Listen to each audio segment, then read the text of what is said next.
Okay, so this is a new series I'm trying, Monday Drives. Monday is my day off. I'll drive around every once in a while. And so the purpose here is to kind of convey a conversation. If I had someone else here in the passenger seat. My brother's a small church pastor. And so this is kind of formed around thinking about what I might talk to him about and his team about what they can do tech-wise regarding sound in the church. Plus, I saw a post recently asking, hey, we're a small church, we can't afford gear. What should we do? How do we get affordable gear for our church? And so the first thing I'd say is, well, let me give you some background. I've been everywhere from a church plant where we had 16 people. Right now I'm at a church that we have several thousand people on a given weekend between in the room and watching online. And I've been in everything in between the two. And so the first thing I'd say is that if you're a small church, and by that I'm going to say you have less than 50 people meeting for worship on a given weekend, and you're just getting started, maybe 60, you don't need any of it. That is all I'm going to say optional. Does it enable certain things? Absolutely. But I wouldn't go into debt to afford a sound system. I don't think the tech should be buying equipment and donating it in lieu of the tithe either. That's kind of a separate soapbox on donations equal tithe. I think they're two completely separate things. And I would hate to get caught in the church where we're just expecting our volunteers or our people that care about those things to donate that equipment either. I just had a home group recently. We had 40 people, more than I was expecting. 40 people show up for worship. We literally set the chairs up in a circle in the room. We had a lead vocalist, a guitar, and all the saints worshiping. And there wasn't a need for a moment where we thought we needed a microphone or to plug anything in. And I think we need to just remember that is it's not only fine, it was beautiful and wonderful. And so we don't want to put the gear before what we're doing. Now, we had 100 people. In order to hear the person singing, you might need that. Or if you want to hear the guitar, or depending on how you're set up, that's needed. Of course, you get bigger and bigger. And when you're hosting 1,000 people in a worship center, well, you actually need a decent PA with decent gear to make that come together in a way that is not distracting. It actually becomes a distraction if you're not putting that together with some form of excellence. But we don't need to get the cart before the horse and start buying gear and digital soundboards and snakes and all these other things. We can grow with what we need for the room and the people that we've got. And so what I would first start with is maybe get together with a church that's twice your size, or maybe look at a couple churches or other, maybe non-religious venues, right? A high school theater or something. Talk to them and think about what you're going to need 3 years from now and what makes sense for you guys. And then what you're going to do is put together kind of a system, and you work with an integrator, which is a fancy term for a consultant who can also install the equipment.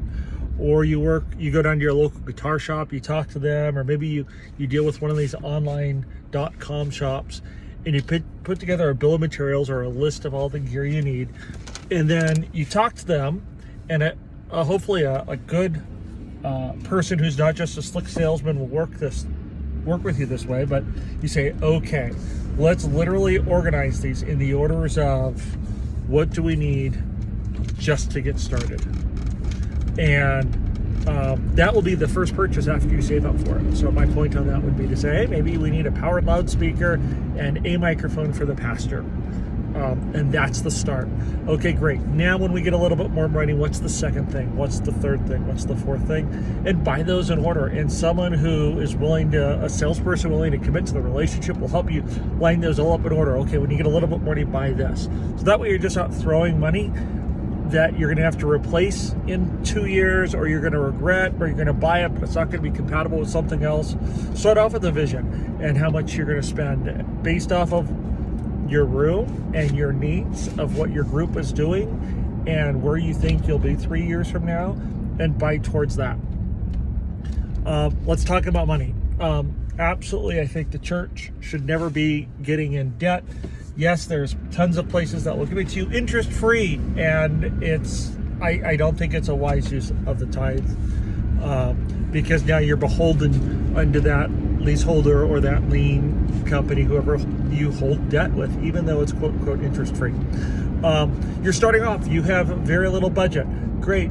Talk to the leadership, the elders, maybe you're the pastor. Commit to just set aside a small percentage. Maybe it's 1% of the tithe.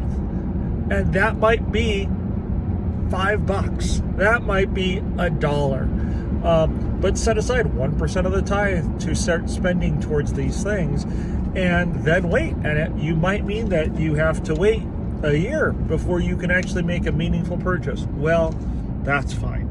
And I think that'd be a wise steward of the tithe and the church finances. And it sets you off on a good habit that you should repeat going forward.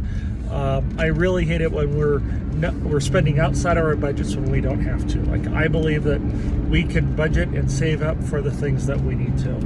And maybe you start off with just 1% of the tithe, and then someone gifts a large amount of money, or the church board or the leadership decides to allocate more money so that we can make that next purchase. Fantastic. But I would really advise you to try to carve out just a percentage of the tithe, whatever the number that looks like, so that you can start saving up towards the things you need. And then start there. And then if you get a big gift that you can do it, great. It also sets it up for that down the line when you're a bigger operation and you've got things that you've got to replace regularly, like say you get a wireless microphone, so you need to buy batteries every week. There's not this constant pull that we have to spend more money. It's already in the budget. So I'm a big advocate for using budgetary concepts, but also planning out, like, okay, what's our 3 or 5 year plan for when we need to buy these things, and then prioritize things as needs and wants. And let me say this, like, if you're under 100-person church, I have a really hard time saying the word need on any of the AV equipment. It's a want. These things can make things better, but it's not essential. And we got to really prioritize the equipment or the things we need to spend money towards that are needs versus things we want. We need toilet paper in the church. We don't need a wireless microphone. And so I always end up in these funny budgetary things because I'm like, well, these would be great things to have. They'd be nice to have.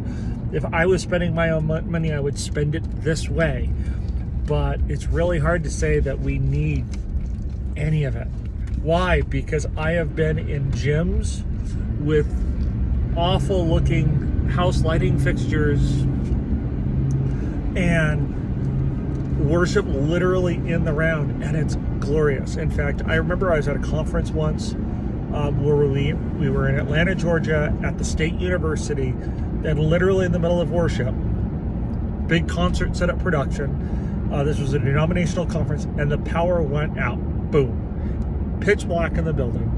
The emergency lights popped on. And after 10 seconds of hesitation, worship continued until the power came back on, 5 minutes, 10 minutes later. It was glorious and it was wonderful, and it wasn't the rock concert, it wasn't the show, and you couldn't hear the electric guitar, but it was worship. And so I would challenge when we say what we need versus what we want. What we need is to have an environment that promotes and fosters worship, and yes, tech can help towards that, but it's just a help towards. It's not an essential.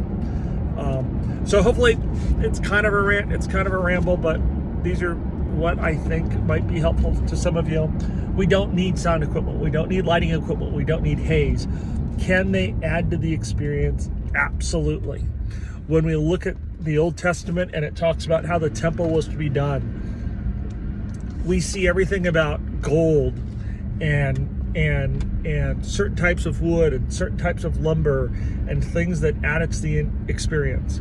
We read about incense, right? Fragrances.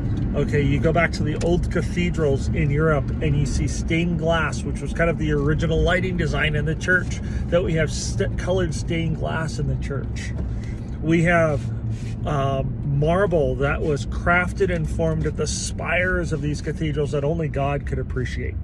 And that's who they were for, right? And so all of these things together can enhance and be an expressive form of worship. So it's not to take away from it, but guys, it's not essential.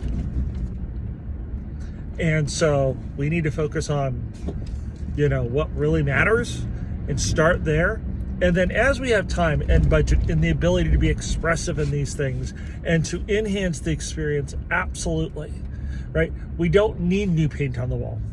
New paint on the wall is nice and it's attractive and it helps promote the experience because I'm not distracted by the stains on the wall, or we just redid the paint in our green room because it was this awful pea color green.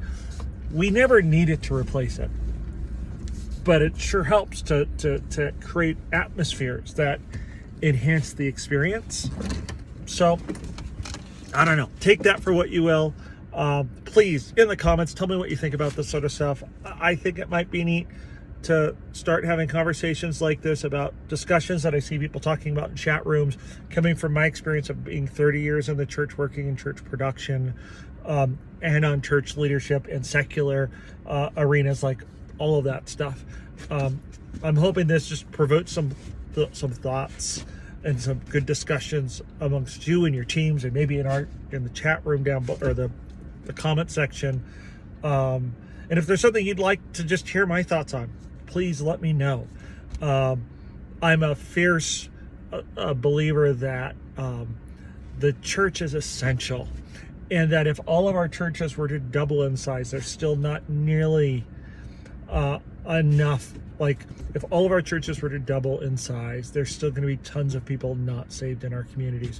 So if we all could double in size, that'd be fantastic. And it's not about numbers, but it's about souls, and more souls from every single generation being saved and set free. And that's what we want to see. And so these are Church Tech Talks. I hope they're helpful. All right. God bless you guys.